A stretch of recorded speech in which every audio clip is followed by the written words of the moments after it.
Give me one. Just one. One man that believes in God's work. His father's vow, his mother's blood. As Lemuel's mother taught him in prophecy, what is it, my son? What is it, the son of my womb? What is it? Is it the son of my vow?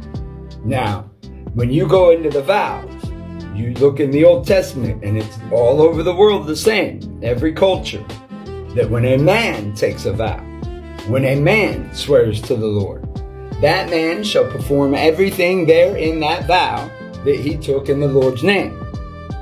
Now, if you took an oath to death, that means that you have to hold her all the way to death, no matter what the world throws at you. And they're going to throw a lot, because they're going to use the world. The serpent is behind the woman. When Jesus comes out of mama at 30, because he serves her as a slave to a master, fulfilling the Sabbath week, the year of Saturn, 29.5 years, 30 years old, he comes out on the 8th day. He serves his mother as a slave to a master. What Abraham teaches Ishmael to do. What all Israel covenant is to teach their sons to do. Because if you can't learn to love mother, then you can't learn to love your wife rightly.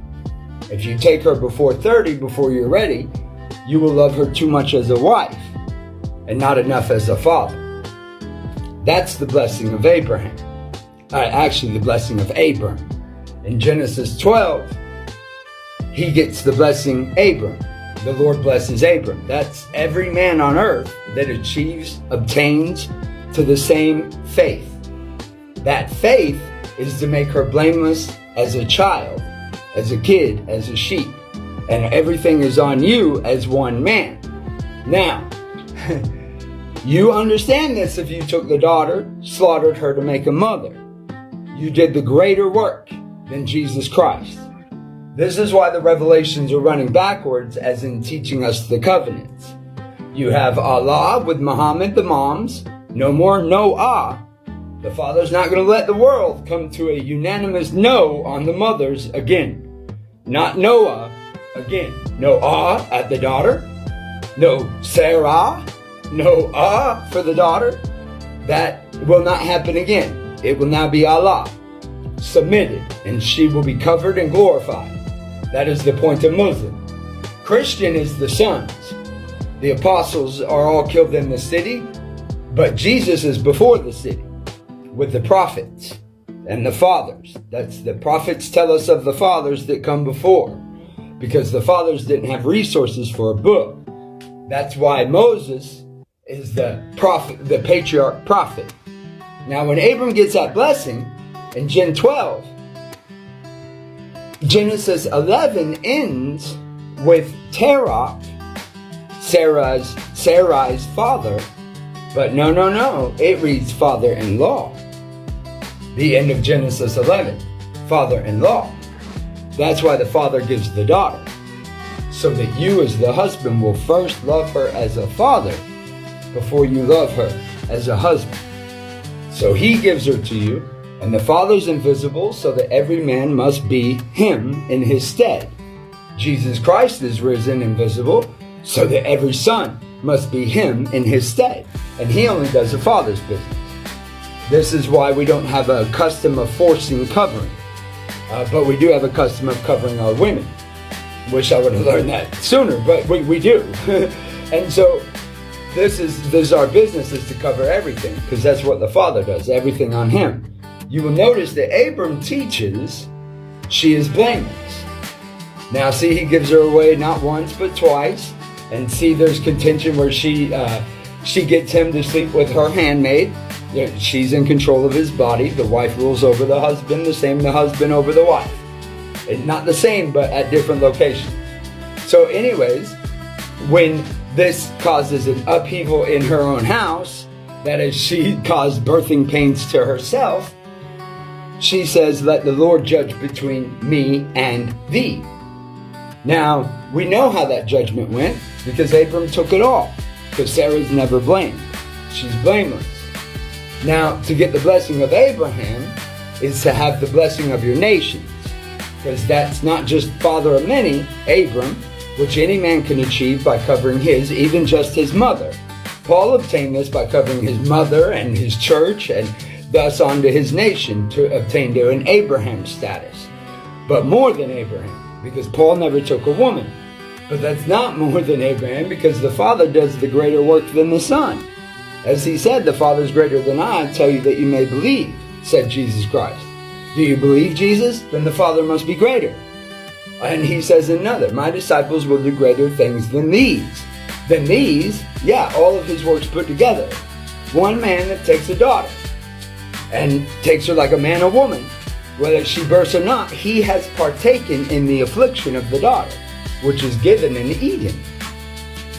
Chuck, he just teleported, he transmutated himself, he has acknowledged that he is now the Father. Because Jesus never did that. He never added to her pain. Because that's what the Father does in heaven. Looking for the division between these two, we have found it. I'm the Lord's sent servant. He has given me the message to give you. You've been looking for it. You've been wanting it. You got it. You take a daughter, you slaughter her.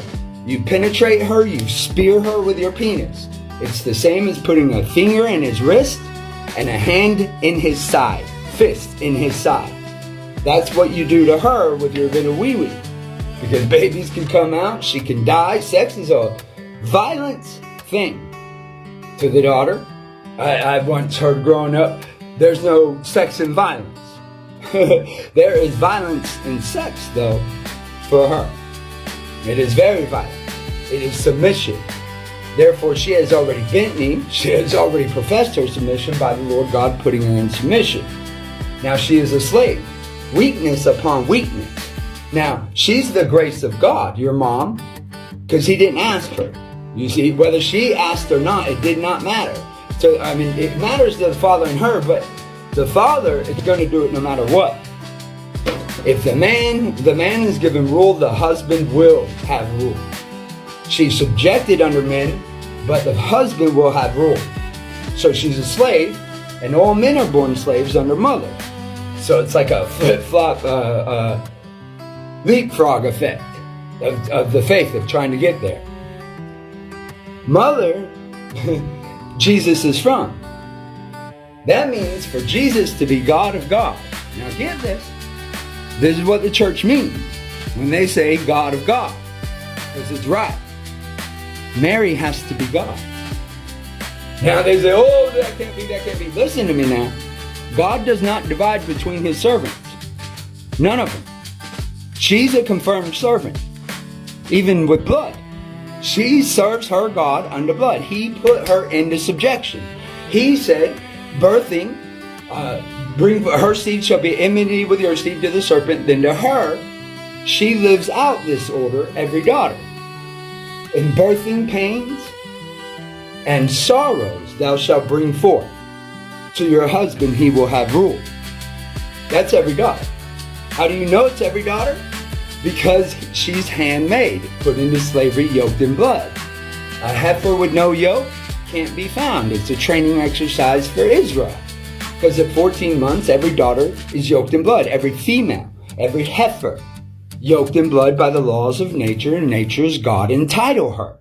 God of nature done this. Every female can birth without a male. It seems to be in every species. That's Eden's order. She is the good gift in itself. Evil men give at Matthew 7:11. You don't believe.